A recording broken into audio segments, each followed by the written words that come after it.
Greetings, everybody. I'm Michael. Welcome back to my studio and another video on how I podcast. As I always say, I'm not going to tell you how to podcast. I'm just going to show you how I use my studio, the hardware and software and the various techniques that I employ. And you may find something useful in them or just discount it all as foolishness, if that's fitting. Today, I want to talk about digital cart machines, the sound effects, stingers, sweepers, whatever that I'm going to use in my various shows. I use the digital cart machine for, such as if I need a thunderclap there, or, just something funny. Oh, you are awful, but I like you. On my radio show, as I'm talking in between songs and whatnot, I'll use a musical bed, as they call it, right? A bed is the music that's ducked down underneath your voice, and that covers a multitude of sins, really, when you have that bed in here in this studio. Every once in a while, the AC will kick on, and that thing's noisy as all get out. But a musical bed, that will cover that up, and I can just fade that out real easy. I'm going to talk about the cart machine that I use on my iPad this time, and then next time I'll show you the one that I use on my computer. But first, what's a cart machine? The technical name for it is, or the carts actually, are Fidelipacs, or is Fidelipac. And this was a system that was designed back in the 1950s. It's also known as an NAB cartridge, or CART for short. It was a tape format that was used in radio for playback of jingles and stingers, and sometimes record companies would send a cart with a single on it. The latest single, Rhinestone Cowboy or whatever song they're gonna send in, and they would just use these machines. A good way to illustrate, and I'm talking really fast right now because I'm trying not to cough. I have a bit of a cold today, so forgive me on that one. A great way to illustrate a cart machine and carts and how they work is to use a clip from WKRP in Cincinnati. Do you ever watch that TV show? Started in, I believe, 1979, 78, or 79. It was a sitcom taking place at a radio station, one of my very favorite TV shows of all time, and part of the reason why I got into radio and podcasting and things such as that. Well, season number 1, episode number 3 was titled Less on a Ledge. And right near the beginning of the show, there's a scene where Dr. Johnny Fever is finishing up a shift. Well, in comes Les Nessman to do the news, and especially his world-famous hog futures report. Well, he inserts something into a machine, and then he and Johnny get in sync to make the switch from one program to the next, and Johnny takes something out of the machine and places it in the storage rack. Then you can see Wes here, or Les, waving around a similar item. These are Fidelipacs, or NAB cartridges, or carts for short. It was the first audio tape cartridge commercially available, and it was introduced in 1959 by Collins Radio. So a little bit of history here for you. It was kind of like an 8-track tape. In size and everything, a little bit different. There was a pinch roller that was part of the cart machine, whereas an 8-track has the pinch roller inside of it. Any of you folks old enough to remember 8-track cassettes? Again, started in 1959 by Collins Radio, and it was used widely, the Fidelipacs, and I love to use the word Fidelipac because that just sounds like a fantastic word. But they were used all the way up until the late 90s, until such formats as, if you remember, mini discs, and then, of course, automation software, which is what we use now, and that is what my sound cart, digital cart machine is. I use 2 different ones. On my iPad, I use an app called Byte, B-Y-T-E, and it is made by Black Cat Systems. You can get that on the iOS store for $5, and it's worth every single penny of that. They also have a version for Windows and Mac, and I don't know if they have it for Linux or not, but that's about $40 for the computer program, I don't recommend that one unless they've made big changes since the last time I've tried that out. Let's go ahead and plug in my iPad into the computer so I can mirror the screen and show you exactly what this thing looks like. Here's the screen for the carts that I use for one of my radio shows that I do right from this studio. And I have these color-coded. The colors mean something to me, and they're easy for me to tap and find in an instant. Now, I want to show you, first of all, what it looks like when you start off. Here's a blank rack, just ready for carts to put in. And in the setup, you can choose what size you want. You can have 3x6 carts, 3x9. I'll show you that. And so it makes it bigger with more space for your carts to go into. And then you just start filling them up. And the way that you fill them up is to just tap and hold. I'm up on the top one here, and it will open up the options. Well, you got to find your sounds. Now, you can pull them out of your iTunes music library, but I don't keep any of my my stingers or sweepers or any of those things in my iTunes library. So what I have to do in that case is I have to load them up onto my iPad. So I'll show you how that's done here by plugging my iPad into iTunes.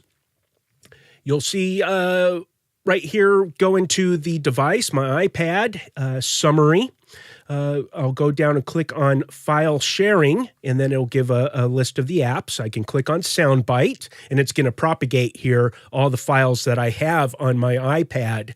Well, if I want to add a new file, I go down to add, pulls up the system menu, and you can search for your sound clips. And just select them and go ahead and add them here down at the bottom and save, and then sync your device, and then voila, they are now on your iPad to import into Byte.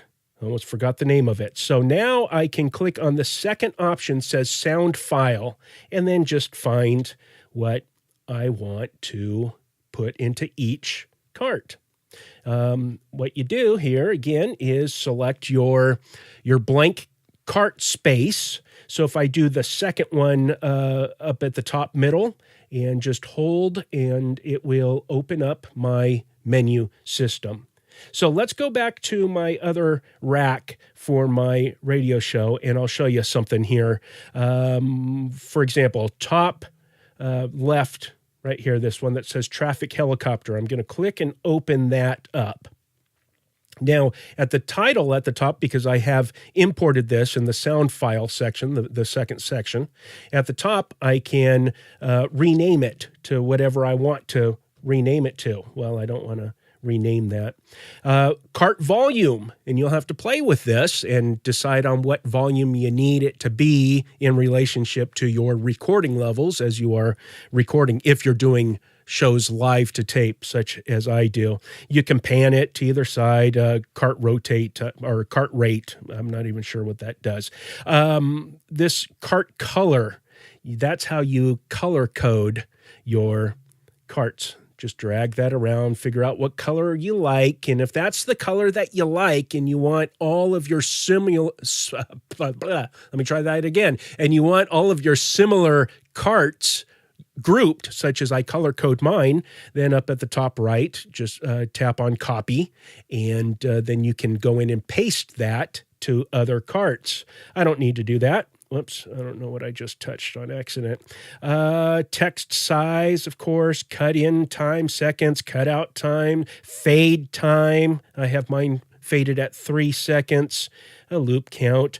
These are neat options down here, these check boxes here. You know, so touch aborts other carts. So if I'm playing a bed and I want the bed to stop when I trigger this sound effect, that's what I tick that. So when I trigger this cart, it will abort or stop the other carts.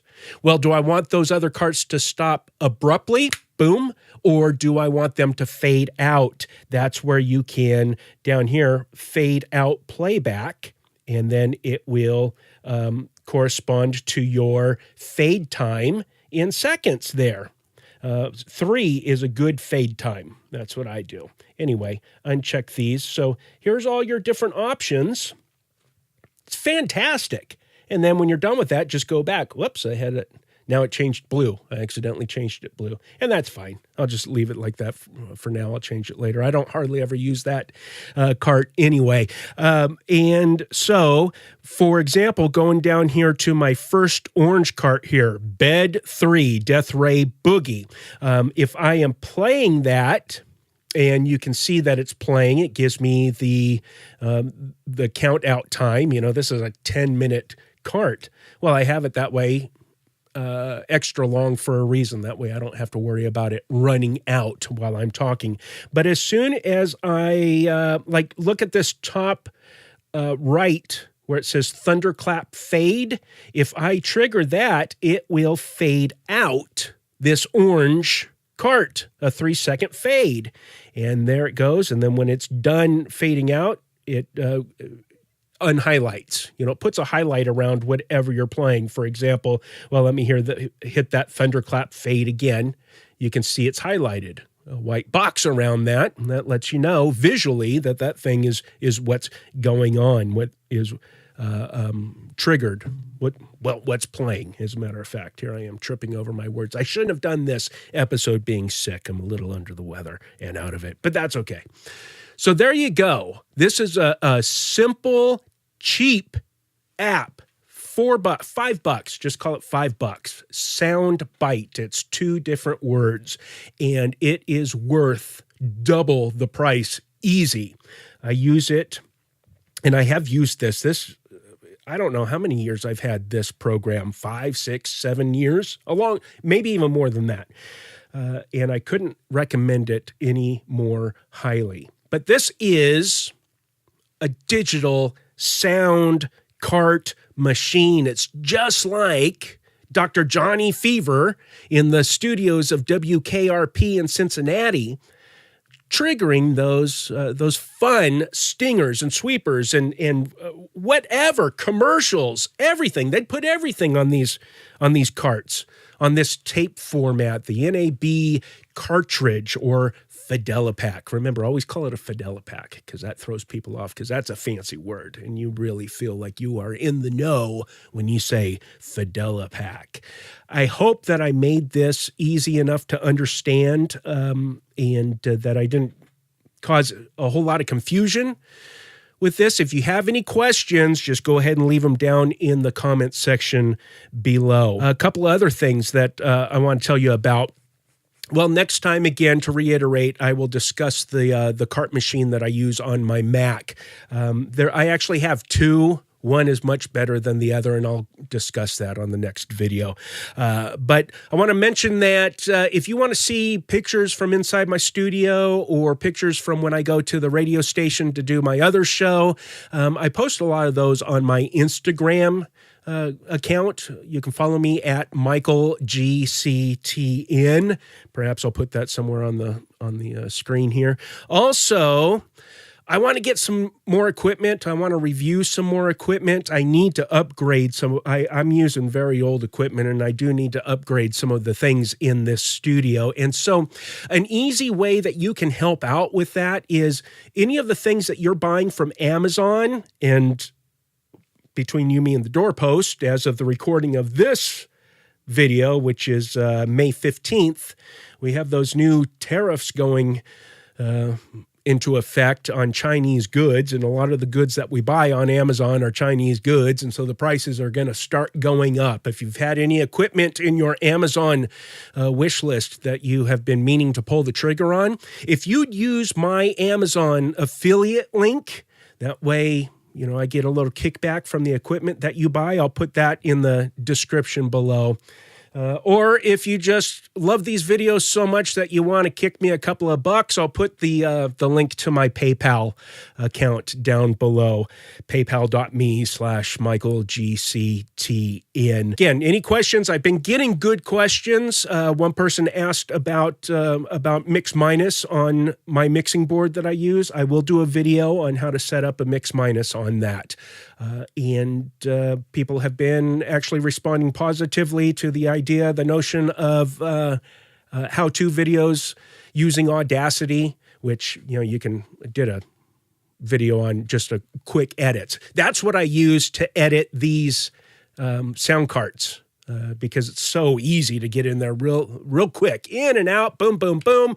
Put it into my folder where I keep those. Plug my iPad in, just as I showed you, and import those files onto my iPad, and then I can import them right into my SoundByte digital cart machine right there. So that's a lot of information. I talked real fast.